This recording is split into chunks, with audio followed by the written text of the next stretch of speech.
Did I get them mixed up? No, that's the 600. That's too bad because it looks so close to an 8. But it is the 6. Just click it in so that the little pins go in the holes. And with the magnet pulling it in and those holes lining it up, you know, it keeps it in place. All right, see how quiet it is now? Nice and quiet.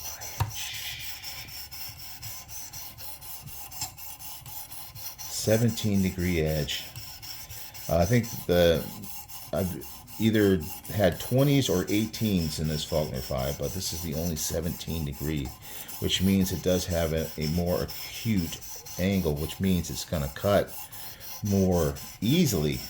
The question comes when you go like that is, how's your edge retention? But this one does seem to go well, and it is S90V. Not the most edge retention blade steel out there, but it's pretty darn good, and that feels good. It doesn't seem hard to sharpen, but it does seem like it's got enough hardness to hold an edge.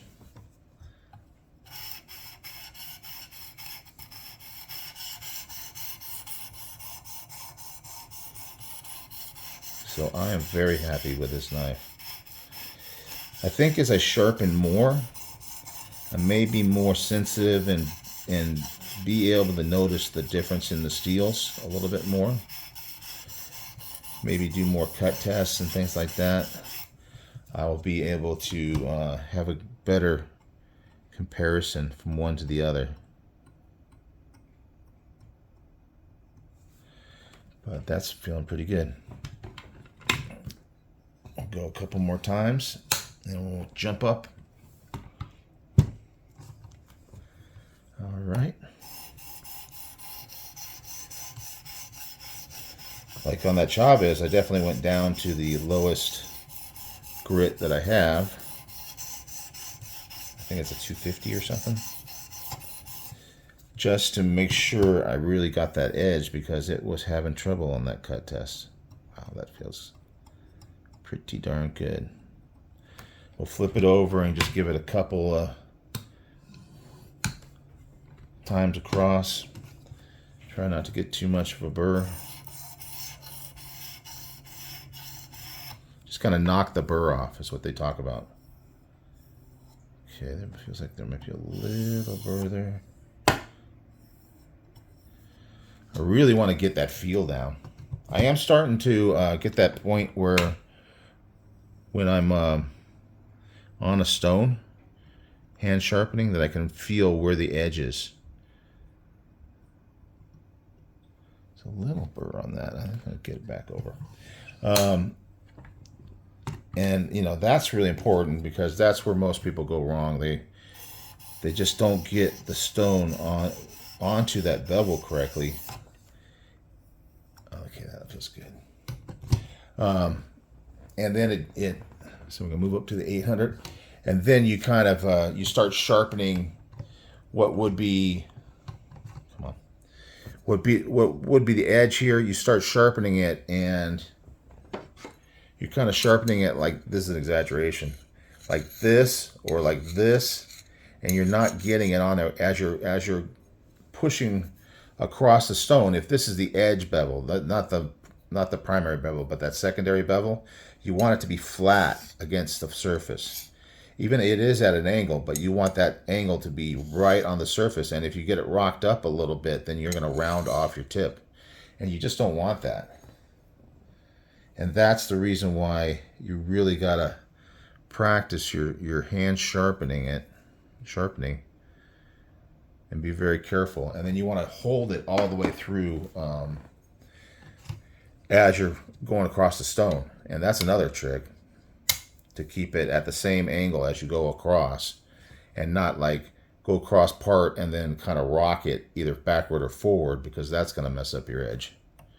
But with the fixed angle, you don't have that problem. That's what this bar is doing. It's holding it all the way through the sharpening at the same angle. And then when you flip it over, the jaws here are helping to keep it from being different on two different sides. I guess there's some knives that are actually sharpened different angles. I think I've heard of that before. I know there's the chisel grind where one side is completely flat. But I think I've heard of some, and I don't know exactly, I can't remember. I think there was some kind of explanation why they would do that. Maybe it's just, you know, just to do something different and get attention. Because it seems odd. You know, it seems like you want to have that fine point of the edge to be right in the middle between both sides. But there could be some reason. I don't know everything there is to know about knives.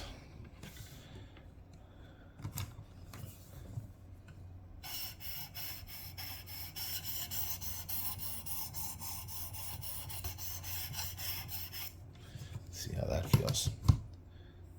Burr's off. A little bit of burr there. Let's get a little bit more on this side. See if I feel that. It doesn't take much. Once you have a really good, what do they call it?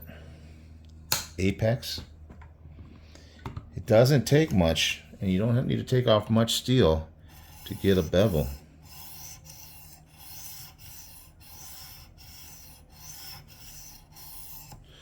And when you want to knock off a bevel and not create one on the other side, I think I got a tiny one on this side. I'm real close though, real close. I think I'm just gonna just the slightest little bit on this side, and we will be good to go. Let's see how that feels. A little bit more. Let's see, I think I got it now. Not feeling any bevel. Not really feeling a bevel on that side, so that's good. We'll hit the ceramic next. And of course, depending on what you want to do with your edge, if you want it more toothy, you may not go up as high on the grits.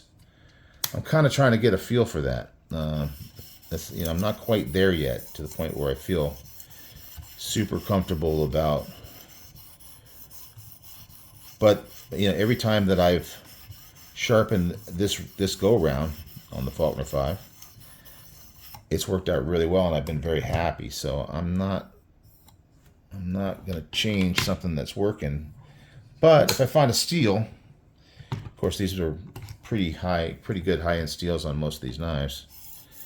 If I find a steel that needs a little more tooth on it, then I'll just kind of mark that up for experience and figure out where I want to stop on the grits. Wow, that's catching right there. Woo! Sharpness. Now, last time I did the strop, and it seemed to work pretty darn well. So I'm going to go ahead and run it a little bit on the strop.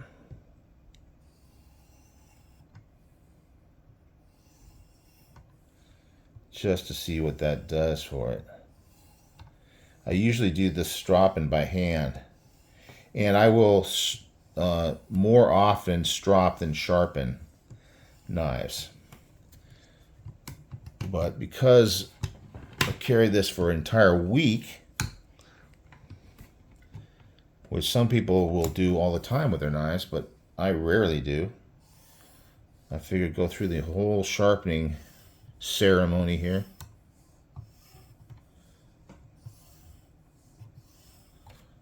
All right, let's see how that is. All right, guys. It's catching. It feels very toothy. I can feel. You can hear it. Can you hear it? I can hear it, and my head's further away than the phone is. It just really feels good. Nice and clean all the way across. Ooh. I feel like it's cutting a groove in my fingernail. All right, we're going to call that good and see how it cuts on the paper. Let's see. I'm going to loosen it. I'm going to take this guy out. We are going to unclamp by pressing here and here. And move this out of the way. And give me a second to grab a piece of paper from the old Spyderco catalog. All right, where are we at? We're on Clip Tool, whatever that is.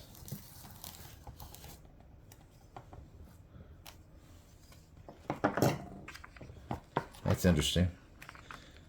Have you guys seen these before? I've never seen them. With a Spyderco blade and a little tool on the end for cap lifting. This one's got a saw. This one's got scissors. Interesting. I wonder if you can change out for different ones you want, or if it has multiples all in the same, same knife. It's kind of like a Swiss Army Spyderco. All right, let's check it out. Wow.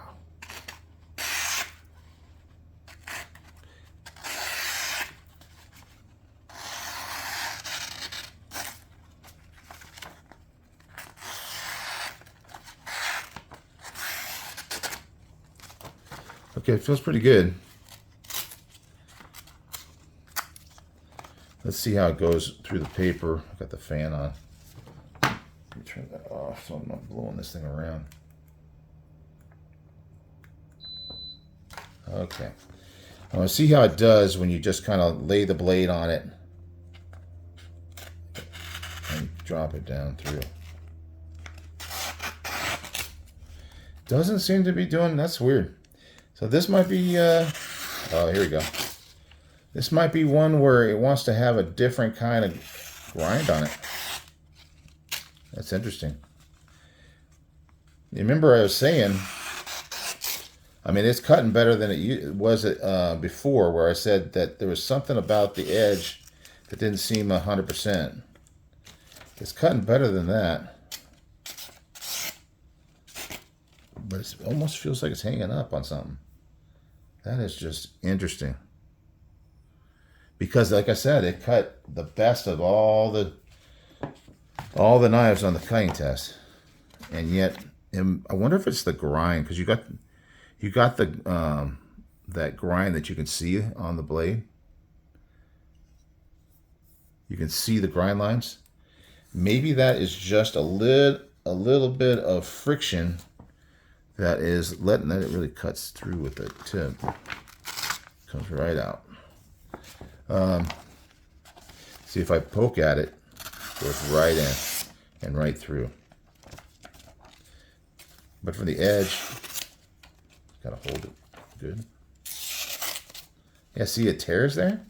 Isn't that interesting? I mean, I think it's sharp as all get out. I mean, it certainly gets super clean cuts. I don't know, that's interesting. Because like I say, I mean, I don't think paper cutting is the be-all, end-all of testing a blade sharpening. Because it seemed like that the MSI actually did this cut test after the sharpening better than this is, but the MSI didn't do as well with the whole cut test. That is really interesting. I don't know, maybe some of you guys out there know what I'm talking about here, or may have a suggestion. You know how some knives have the milling across this way, the step milling, because it's CNC'd on the primary bevel? And people wonder about if that has any drag on the cut. But having the grind lines this way may possibly, and maybe it has to do with that really, you know, it's such a shallow bevel on that maybe at the top of the, you know, at the place where you'd measured the behind the edge, at that point, maybe it's like, has like a little sawing effect because there's like little bumps. I mean, it's so fine, but you can see it, and maybe it has little bumps as it cuts through, and that's what's causing friction on the paper. I don't know. I'm just guessing here, but it definitely is cutting well. It just kind of leaves me wondering. does seem to cut pretty well.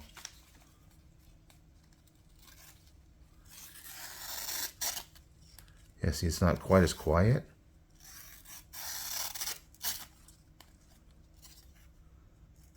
I don't know. I don't know.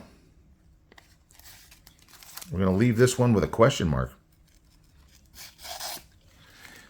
Definitely not a problem with this sort of cutting. When you cut with that tip, I mean, the thing just cuts. It cuts like no problem. Okay, guys, that's it. I don't know what to say. Other than thank you for being part of this. I think the accountability of doing the videos for you guys with the Faulkner 5 helps me get through this without cheating, without buying another knife.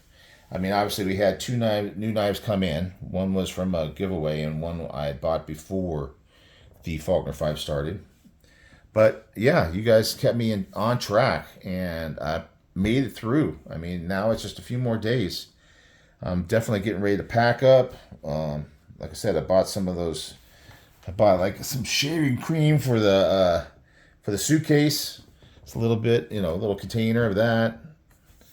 Little containers for things so that you can take them on the airplane in the suitcase. But anyway, the Gecko, it's done really well. It did have this little question mark at the end, and I really don't know the answer. But I cannot say that I am disappointed with this knife.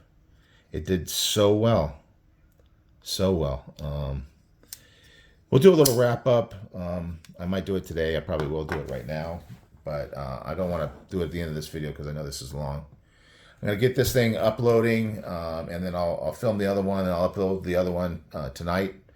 And we'll look at all the Faulkner 5 and just kind of talk about them real quick. Not a lot of time, but got to wrap it up. But yeah, I do appreciate you guys for coming along for the ride and being my accountability partner. Right? You know what I mean? All right. You guys, enough talking, right? And thanks for watching. And I will see you on the next one. Bye.